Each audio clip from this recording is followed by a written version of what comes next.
So hiya and welcome back to the Crafty Duck Beer channel. Yes, I said beer channel.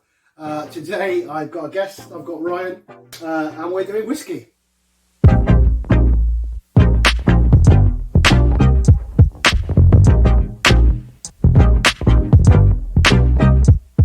Now, we are going to somewhere very unfamiliar for myself. I've always been a bourbon and Scotch whiskey drinker. Recently a bit of a foray into Japanese whiskey, but they got too expensive. This is Irish. This is peated Irish. Let's give you a look at it. Look at this bad boy. If I put my glass on, I better read what it says. So this is Connemara, original peated single malt whiskey from Rivertown, Dundalk, County Loch in Ireland. It's 40%. Distilled, matured and bottled in Ireland. There you go, mate. So, it's all yours. I do know a couple of things about this whiskey. Firstly, Irish. I know it's Irish. I know it's single malt, so it's 100% malted barley. It's only whiskey from their distillery. It's not a blend of other distilleries or other whiskey types.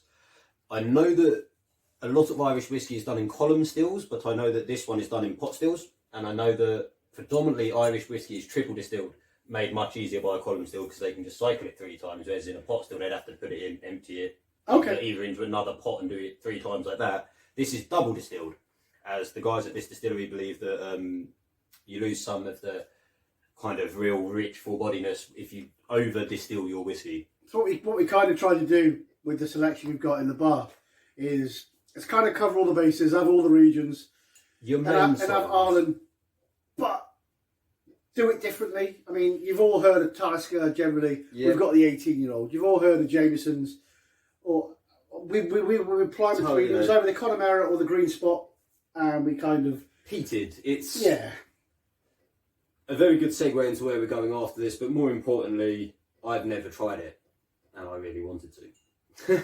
Nor have I. So look at this. It's not even open. Let's crack this.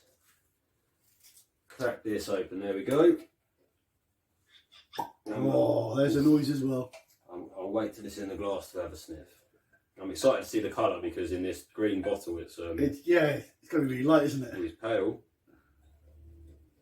Oh, golden, very golden straw colour there. Always shocked me how pale Ardbeg is, for how bloody strong it is. We've got the again, I can't even say it, the Ubedale. Oh, Ubedale, yeah. Downstairs, which is just fantastic. And then again, I think any Arbegs and Lagavulins, they're right up my. I haven't got in yet. How peaty is it? Not massively, from what I can smell. It's there. It's there. But it's not at the front. No. I'm actually getting, funnily enough, a very kind of candy, kind of, almost like, and it's funny because this is what I've never smelled on Glenfiddich, but they say it's their main flavour. It almost smells like pear drops. Yes, I heard people say that. I can't think that I've been many a years since I've had a Glenfiddich. The Glenfiddich 12, they say, I went to one of their tasting sessions at Black Rock, and they always said that their main flavour is stewed pear. And I just can't get it on the 12-year-old. That, to me... You'd think you get stewed pear. That's quite a... On that one, there's almost kind of a... Like the old sweets pear drops is the first thing I'm really noticing. Along with the smokiness, the slight medicinal peatiness. It's not as medicinal as, say... But like I said, the peatiness isn't at the forefront. It's kind of... It's subtle at the back.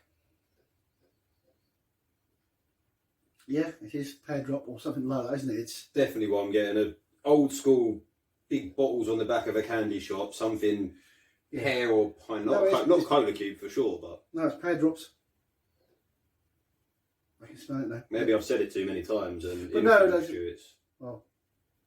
Let's find out. Let's find out. Cheers. Specs off my head again.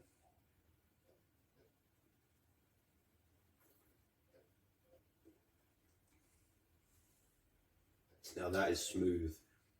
So smooth. The peat comes in. I can almost feel like right at the end I'm not going to say it tastes like water, but there's something, it's as smooth as water. There's something almost thirst quenching about it. There is, isn't there? Yeah. The peat.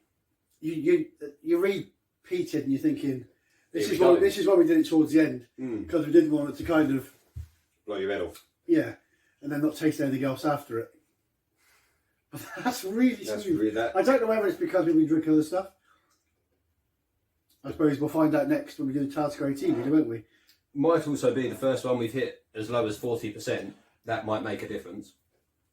The others being 45, 45 and 43.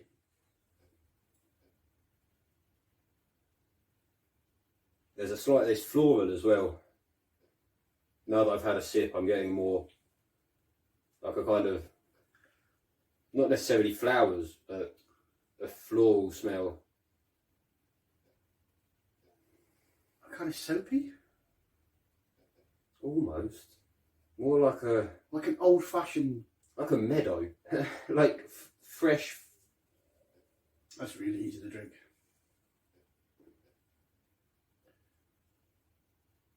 Like I said, look how light it is compared to the other ones we've all had. Push, I could say. I'm getting... Really light. Like I said, the green bottle just deceives you because you're not sure. Even at a push, I could say it's mildly tropical.